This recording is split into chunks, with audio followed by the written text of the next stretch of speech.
15 seconds. Rescue 911. Yes.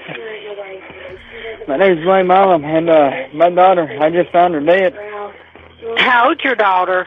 13 months. Ma'am, we're going to try CPR anyway, okay? 16 Get her to the hours, phone now. 51 minutes, 26 seconds. Get her! Blaine, get her, hurry! Are you there? Yes. Y'all stalling is not helping her at all. Go ahead. If he's not going to do it, you put the phone down and go get that baby and get her to the phone. It was the morning of December 2nd, 2008, when a chilling 911 call shattered the peace of Rusk County, Texas. The small town awoke to the sound of sirens as 2 ambulances sped toward what they hoped was a scene where help could still make a difference. In some cases, frantic parents misjudged the severity of a child's injuries. But this wasn't one of those times. When first responders arrived, it was clear that the situation was far worse than anyone could have imagined. A small child lay lifeless on the floor. Paramedics could do nothing. The baby was already gone. What they uncovered that day would launch one of the most disturbing criminal cases in the county's history. The details were so harrowing that the trial had to be moved to a different county, just to find a jury that hadn't already been impacted by the horror. This wasn't just a story about unthinkable cruelty toward a defenseless child.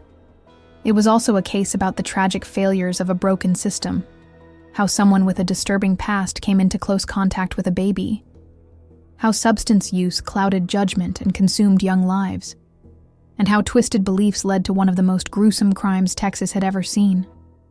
Before we continue with this deeply painful case, I'd like to ask you to share the name of your city in the comments. It helps us understand where our community is watching from. And please, don't forget to like this video, subscribe, and share it. Stories like this must be told, not to shock, but to prevent them from ever happening again, and to ensure the memory of this little angel never fades. Amora Bain Carson was born on November 12, 2007, a beautiful baby girl with a joyful spirit. She hardly ever cried and quickly became the center of her young mother's world. Jessica Carson was just 17 when Amora was born, but she embraced motherhood with pride. Amora's biological father, Arlen Mutina, was serving overseas in the military. He saw his daughter only a few times before his relationship with Jessica ended. Still, Amora continued to thrive. At 4 months, she was already rolling over. By 6, she could sit up on her own, and by 8, she was crawling across the floor. When she was 13 months old, she had started taking her very first steps, still a bit wobbly, still needing support, but growing fast. In January 2008, just 2 months after Amora's birth, Jessica met Blaine Milam. He was 18, and the two fell quickly and deeply into a relationship. At prom, Blaine proposed. Jessica said yes through happy tears, touched by how readily he accepted her and her baby daughter. Whenever we first met, Yes. She was a great woman. She was very energetic. She always wanted to go out and do things, you know. Blaine treated Amora as if she were his own child. He spent time with her, played with her, read her stories. On the outside, it seemed like a picture of young love building a future together. She was a great little girl. She was beautiful. She was beautiful. Wasn't walking yet, but she was beautiful. Her first words were "Daddy." And you were not even the biological father, but you were daddy for her. Yes. I miss her. Jessica eventually left her mother's home and moved in with Blaine, bringing Amora with her. The young family settled into a new routine. Jessica dressed Amora in cute outfits and snapped dozens of pictures. Blaine took the baby on walks and proudly showed her off. It seemed, at least for a little while, that Amora had a happy and loving home. But beneath that surface was a dark and dangerous truth. Before meeting Jessica, Blaine had already been convicted of a serious offense involving an 11-year-old girl, someone he knew from being homeschooled. He had broken into her home and left disturbing materials behind. The court had ordered that Blaine was not to be around children.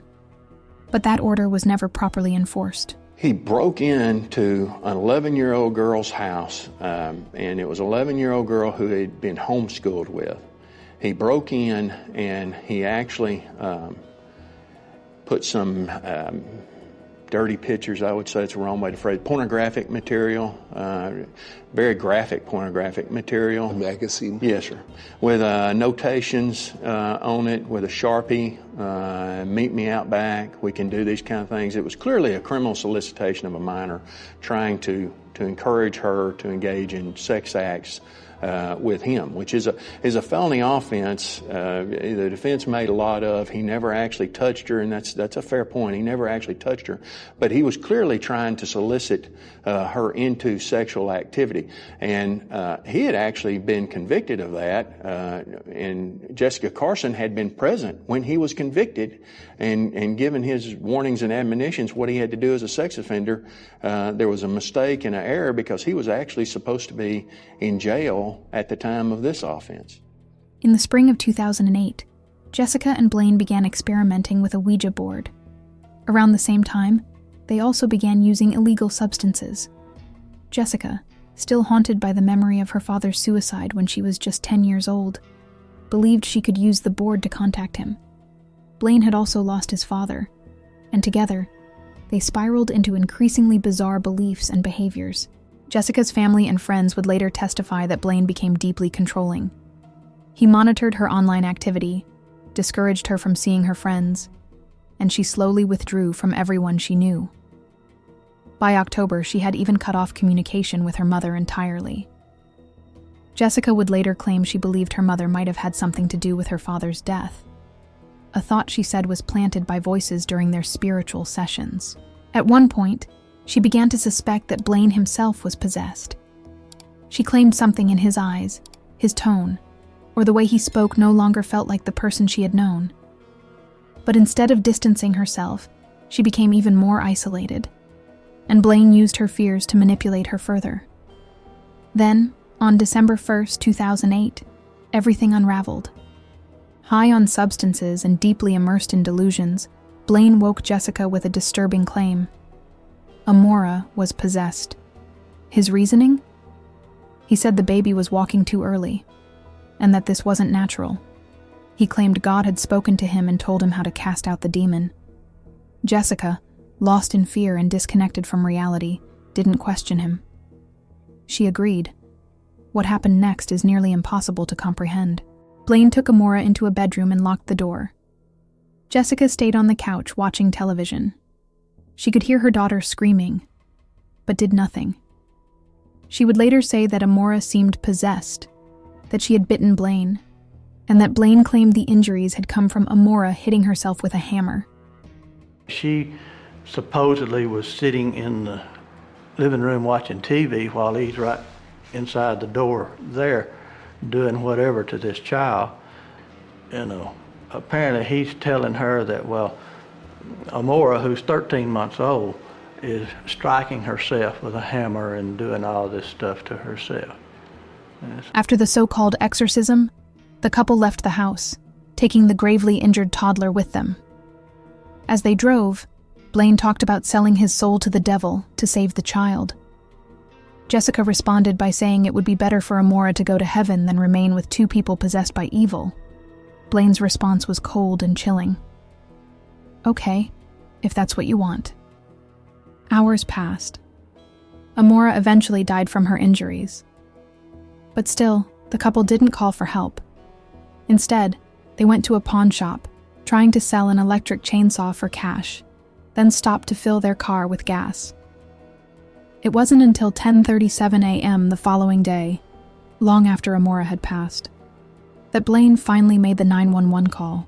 When authorities entered the home that December morning, they were met with a scene so horrific it left even the most experienced investigators stunned. The lifeless body of little Amora showed clear signs of horrifying abuse, far beyond anything they could have imagined. I was out there that day. I was trying another case, and I got a call from William, "You have to see this," to come out here. And I came out there, and Amora laying in that doorway was really the image of the case, because in my mind, what you're filled with, and that's why the question's so difficult, because the emotions change. What you're filled with is this desire to pick this baby up, which of course we can't do. We can't interfere with a crime scene. But the desire is to go run into Amora and pick her up. Now, when you actually see a picture of the horror that was inflicted on her, in my opinion, it repels a person. She's just had her humanity robbed from her, taken from her. And so it's just so graphic, the violence that was inflicted upon her, that you don't want to, but you just have to rail back for just a second. Whereas when you see her in that dirty floor, in that doorway, you want to go run into her, you want to pick her up. At first, Blaine and Jessica claimed they'd found Amora unresponsive in the bathroom after returning from a walk. But detectives quickly realized this was no tragic accident. It was the result of deliberate and brutal violence. Come on, sit down. It'd be warmer in here. Hey, Bub. Come on in, have a seat. I want to make sure that you understand I'm a Texas Ranger, okay? And I've got a tape recorder playing right now, but you're not under arrest. You understand that? I mean, you're sitting here in my car, and I'm talking because the tape can't see us. It can only hear us, okay? But you don't have handcuffs on. I asked you to come over here and just sit, and we're just sitting and visiting. Is that right? Right. Now, what I want you to do, Blaine, is just in your own words, and I know this is hard, buddy, but I want you to just tell me what happened this morning. I gave her a bottle. We were walking down to the property. We call it the property because that's where I'm having our new mobile home put. Okay, you gave the baby a bottle? Yes. Okay. It's in there on the bed. All right, okay. Go ahead. And you and Jess walked down to the property? Yes, sir. Okay. So we just started marking off the stuff, and about an hour flies by, and between that hour and a half, we walk down here, walk in the house. Okay. Go and ahead. She wasn't nowhere to be found. All right. Okay. Go ahead, I'm listening to you. All right, and then by that time, we're searching for her, and there's a hole in my mama's bathroom. Okay. All right. That's where she was. Hey, come sit down. You're Jess? My name's Kenny Ray. I'm with the Texas Rangers, okay? Will you talk to me for a few minutes? Okay. I'm going to record what we say so I don't forget anything, okay? How old are you? 18. Okay. All right, tell me, just start off. Tell me the story about what happened this morning. Okay, What from the... we decided to go out to the property. So we walked down to the property, and we didn't plan on being there that long, but we just got and start talking details about everything, about the trailer and everything. And Did Blaine resent you having the baby? Did that cause a problem in y'all's relationship? No, he loved that little baby. Why would he hurt her? Huh? Why would he hurt her? He wouldn't. Why would he lie to me then? Huh? Why would he lie to me? He told me you were an honor graduate in Longview High School. You're a very smart girl. Y'all were together this morning for about an hour or an hour and a half, and your stories do not match. One of you's lying to me, or both of you's lying. Right now is the time for you to tell me the truth about what. Let's get it out. That's the only way that this is ever going to be right, is for us to get it out. So right now, just tell me what happened. I would never hurt that baby. And tell me what happened. I wouldn't either. Tell me what happened. He loves that little baby. But just tell me the truth about what happened. Let's get it so you can get it off your chest. Because it's just going to eat you up if you don't. It's just going to eat you up. No, Tell me what happened.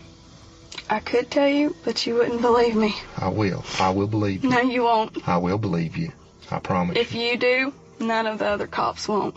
Because it's something that they would not believe. I will believe you. I promise you, I will believe you. But they won't. And they're going to think we're lying about it, and we're not. That's why we made up this story. Just hours later, Both Blaine and Jessica were taken into custody. An East Texas couple is behind bars tonight, accused of beating a 13-month-old baby to death. As KLTV7's 𝐾𝐨𝐧'𝐭 explains, the couple allegedly told police demonic possession led to this crime. Shockingly, after pawning an item at a nearby shop, surveillance footage captured the couple calmly browsing DVDs, as if nothing had happened. Jessica casually bought a soda and cigarettes. All the while, Amora had already been gone for hours. They didn't call 911 until they returned home.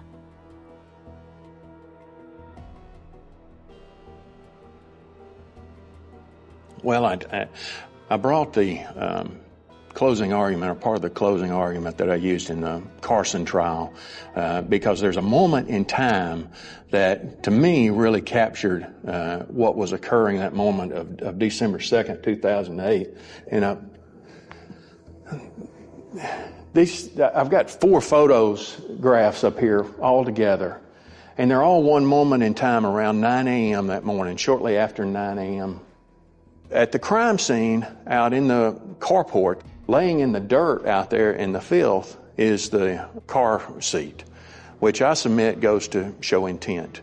Amora was never going to ride in that car seat anymore. It was taken out of the car and thrown in the dirt. The medical examiner, Dr. 𝐾𝐨𝐧'𝐭, listed the cause of death as homicidal violence due to multiple blunt force injuries with signs of strangulation. But those words couldn't begin to describe the true extent of what Amora endured. All of this occurs in the early morning hours of December 2nd. How long this exorcism, or what I would refer to as a torture of Amora, went on before that, we don't know. But there are injuries to Amora's genitalia at some point in the early morning hours of December 2nd. Now, Dr. Pinkard, unlike CSI, he can't fix the time of those injuries, but it was his testimony that hours after that, and these are the injuries, it's my recollection, these were actually the injuries to the child's genitalia. Seems wrong to say about a baby. But those injuries to the vaginal vault I described to you, that phrase that in my opinion should never be used about a human being, that those occur, there's some indication that there was healing. The body was able to formulate a response, and you'd have to talk to a scientist about how the body does it, but there are ways that they're able to determine from microscopic review of the tissue around the marks that her body, Amora was fighting to the end. Her skull was so extensively fractured that the cracks connected like shattered glass. Her brain was torn and severely damaged. Her left arm and leg showed spiral fractures, injuries caused by violent twisting. Her tiny chest had been crushed or struck, leaving her with 18 broken ribs and a fractured sternum. There were at least 24 distinct bite marks across her body. Her head and face were so bruised and scraped that the injuries had blended into one massive wound. Internal bleeding around her eyes and neck indicated that she had likely been strangled. Even the tissue beneath her tongue was torn, a sign of severe trauma. One of the most devastating findings came from the examination of her lower body. The injuries there were extensive and consistent with an assault involving a foreign object. Multiple is being very generous with the estimation of how many fractures a child suffered. And a lot of them are what's called spiral fractures, which is the twisting of the bone, where the break, instead of going laterally or whatever, will go around the bone in a spiral shape. And then just, And 18 ribs broken. At least that many. And skull fractures. Mm-hmm. Mm-hmm. It's like I say, everybody that's looked at it just say it's horrible. You've seen a lot. Oh yes, I've seen a lot.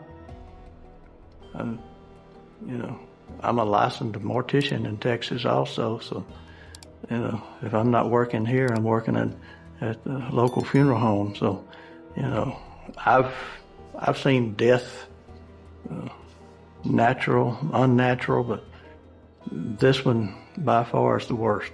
On December 11th, authorities conducted a thorough search of the couple's trailer. The inside walls were full of holes, some punched, others stabbed through with knives. Investigators discovered illegal substances and a propane torch. They also confirmed the location where the fatal attack had taken place and found further evidence supporting their case. 2 days later, Blaine contacted a relative from jail and asked her to help get rid of something he had hidden under the house. Instead of helping, she called the sheriff. A search led police to a pipe wrench wrapped in plastic. Forensic tests found traces of lubricant on the tool, matching residue found on Amora's diaper. Blood found on items in the southern bedroom matched Amora's, confirming that's where both the physical and sexual assaults took place. Investigators also found signs that the little girl had been restrained with knotted ropes or cords, based on patterns found on her clothing. The crime had occurred in a, for lack of a better term, a front bedroom, just off the living room there in the house. And they had even gone so far as to use some fake blood, if you will. And, we're approaching Halloween time now. We're familiar with fake blood and all that, but they had... So there was a staged crime scene with fake? There was a staged crime scene. And we, for lack of a better term, fell for it. And that's where we concentrated our investigation and our efforts. As we went further into the investigation and brought these other people in, other investigators from these other agencies, they discovered the actual crime scene, which was in a back bedroom in another part of the house. They discovered blood traces in there. They discovered some other physical evidence in there, some clothing, and several different things that were later used in the actual trial as evidence.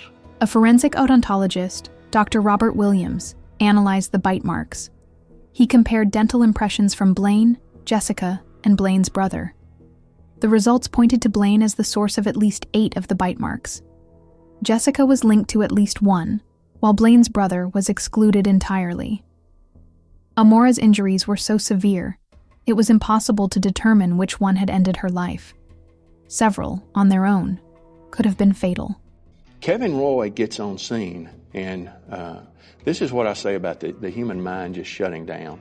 He looks and he sees Amora's body, and it's covered in what we later know are 24 bite marks, where you have the upper arch and the lower arch. Dr. Williams called them, it sounds odd to say, but some of the best impressions he'd ever seen, especially on skin, because skin's a poor medium for bite marks. And the other thing is Blaine Milam had a very unique bite. We called it the M series, where his teeth made an indenture that was very unusual. So in a closed population group, we were really able to say that that's him. Of course, we were also able to confirm 2 of the bites with DNA. I think you get desensitized in what we do at times, whether it's being a correspondent who sees things in war, to an attorney or a police officer who sees bodies. You find ways to deal with it. But what I'll never forget the bite marks. From the toe to the chin to over the mouth and nose. It was almost as if someone was trying to, suck out demons from the nose and mouth, the way the bite mark or the mouth print was on the child. I've never seen anything like it in my life. Blaine was charged with capital murder, violent assault, aggravated sexual assault, and abuse of a corpse. The case was so disturbing that the trial was moved to another county just to find a jury that hadn't been overwhelmed by media coverage. In May 2009, Blaine's trial began. The prosecution presented a devastating case, matching bite marks, the wrench he tried to hide, surveillance footage of the couple acting as if nothing had happened, and the fact that they delayed calling for help while trying to find money. Blaine's defense argued that he had a low IQ, limited education, and had been under the influence at the time. His attorney described him as having the mental state of a child. But the jury was unmoved. Blaine Milam was found guilty on all counts and sentenced to death under Texas's law of parties. This case, of course, was transferred here from Rusk County. Yesterday, we had summoned 1,500 jurors. We had 533 appear. We excused 78 jurors yesterday, either based upon exemptions or qualifications, and a few for cause. Everybody additionally excused today, 31 for cause. The total drawers excused was 109. So that leaves us qualifying.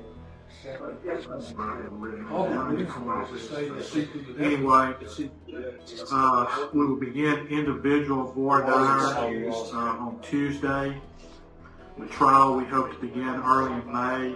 The trial we expect will take 2 or 3 weeks. There is a gag order in effect, and we'll make sure that gets passed out by Ms. Griffin. Jessica Carson faced trial as well. During questioning, she tried to emotionally detach by referring to Amora as that baby, but the evidence was too strong. She hadn't lifted a finger to help her child, even as she heard her screams.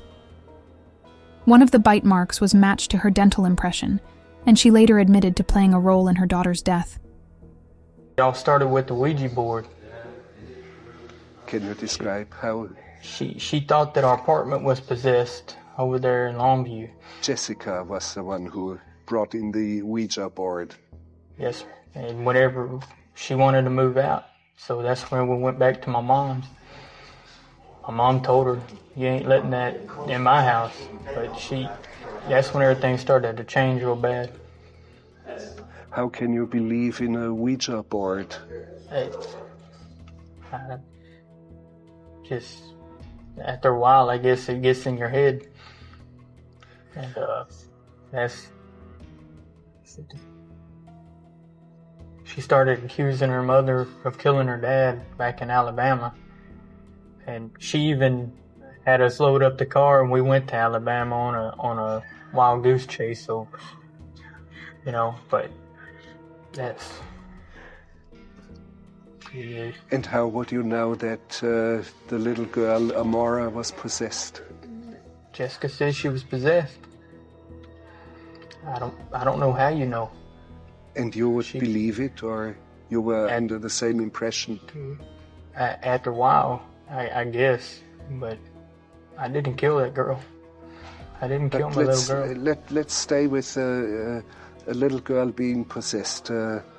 By Satan, by the devil, by demons? What was it?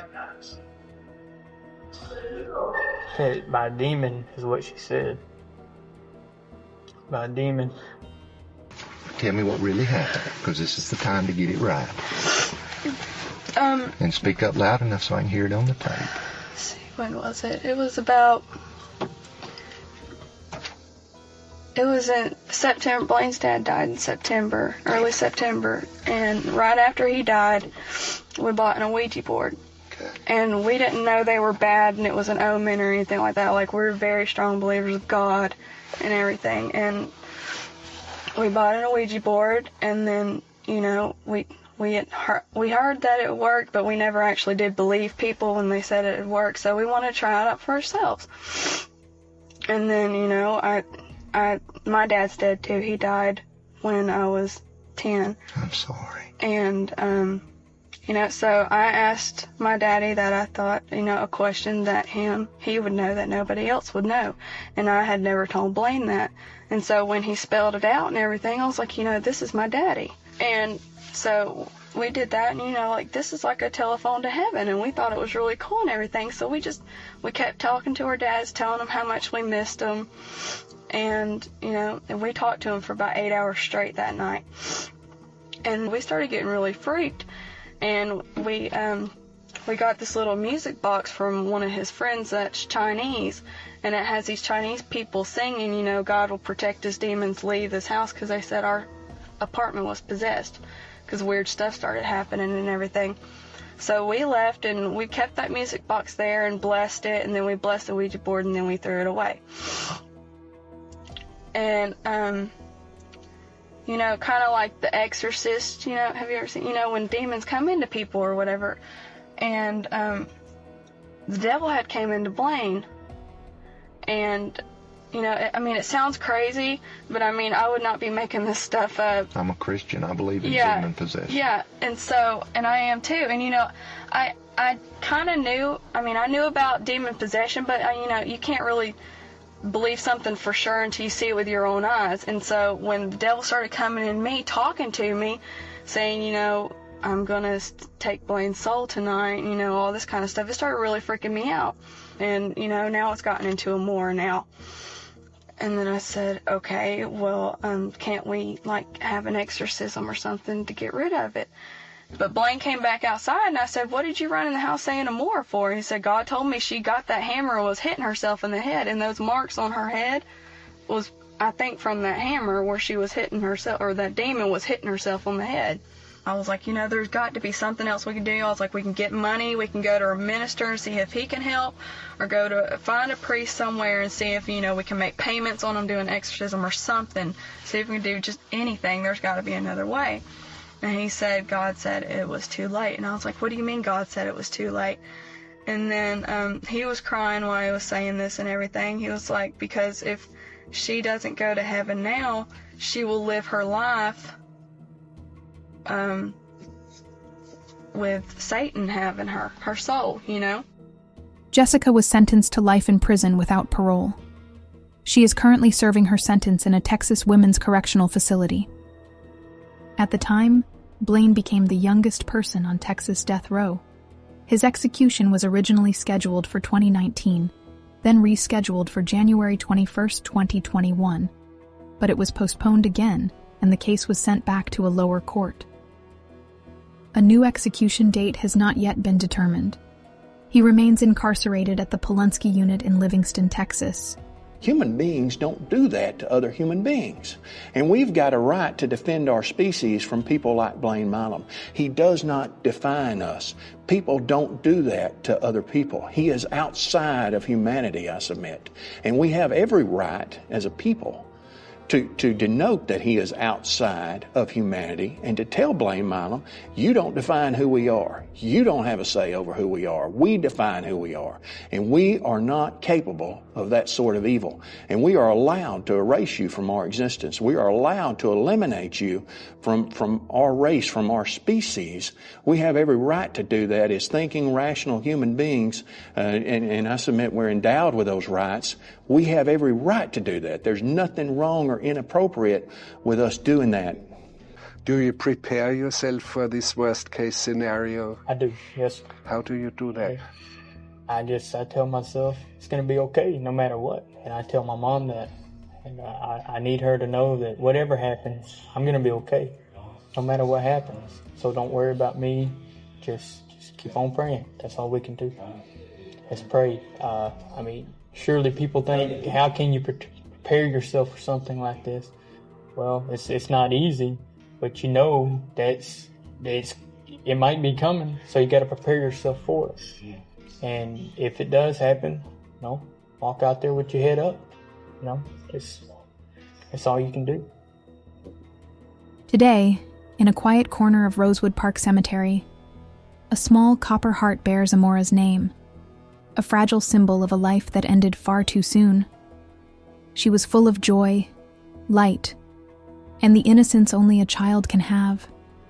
What happened to her should have never happened to anyone, and it's up to all of us to remember her, not just as a victim, but as a reminder of the importance of protecting those who can't protect themselves. It's all happened so quick, So you do not understand it either? I don't. I do not understand it. And the death of the little girl, how much do you understand of that? Why did it have to happen? Why did it happen? Why? So, I know we shouldn't ask why, but, we want questions. Why did it have to happen? Why did it happen like this? Why couldn't it have been me? Why couldn't, I don't understand it. It happened. I wish I could go back and stop her, but I can't. I don't know how it got so far. I don't understand how it got this far, but it did, and I don't know what to do. Don't know what to do. If Amora's story touched your heart, please take a moment to like this video, share it, and help make sure her memory lives on. Her life mattered, and she will not be forgotten. Rest gently now, little angel. You are safe.